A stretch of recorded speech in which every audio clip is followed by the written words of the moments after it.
ଯେତେବେଳେ ତୁମେ ବୁଝିପାରୁନାହଁ କେଉଁ ଦିଶାରେ ଆଗକୁ ବଢ଼ିବ, ତ ବାସ୍ ସେହି ସମୟରେ କେବଳ ନିଜର ଆଖି ବନ୍ଦ କର ଏବଂ ନିଜ ମନ ଭିତରେ ବାବାଙ୍କୁ ସ୍ମରଣ କରି ଓମ୍ ସାଇରାମ କୁହ।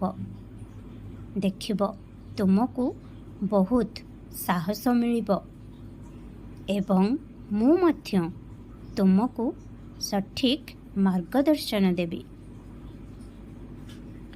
ଏହି ଦୁନିଆରେ ବେଳେବେଳେ ବହୁତ ବ୍ୟକ୍ତିଙ୍କୁ ବିନା କୌଣସି ଭୁଲ ନଥାଇ ମଧ୍ୟ କିଛି ଭୋଗିବାକୁ ପଡ଼ିଥାଏ, କଷ୍ଟ ଯନ୍ତ୍ରଣା ସହିବାକୁ ପଡ଼ିଥାଏ ଏବଂ ବର୍ତ୍ତମାନ ତୁମ ସହିତ ମଧ୍ୟ ସମାନ ଘଟଣା ଘଟୁଛି।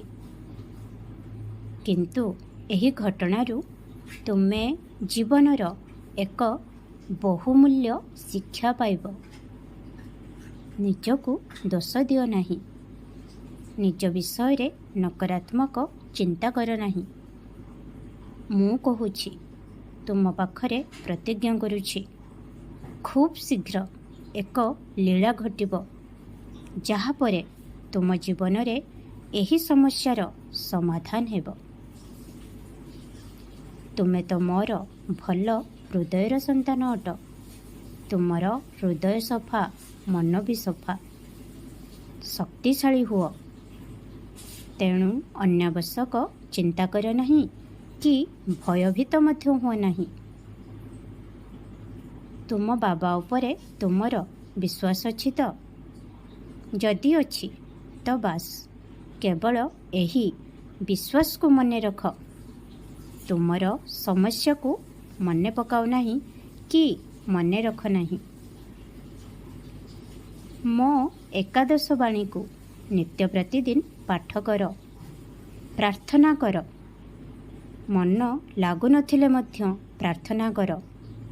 ପ୍ରାର୍ଥନା କରିବା କେବେ ବି ଛାଡ଼ ନାହିଁ, କାହିଁକି ନା ପ୍ରାର୍ଥନାରେ ବହୁତ ଶକ୍ତି ଅଛି।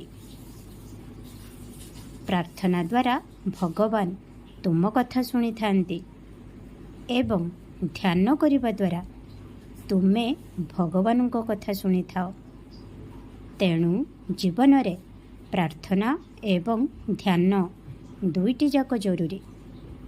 ଖୁସିରେ ରୁହ। ଖୁବ୍ ଆଶୀର୍ବାଦ କରୁଛି। ସବୁବେଳେ ହସୁଥାଅ। ଓମ୍ ସାଇରାମ, ଜୟ ସାଇରାମ।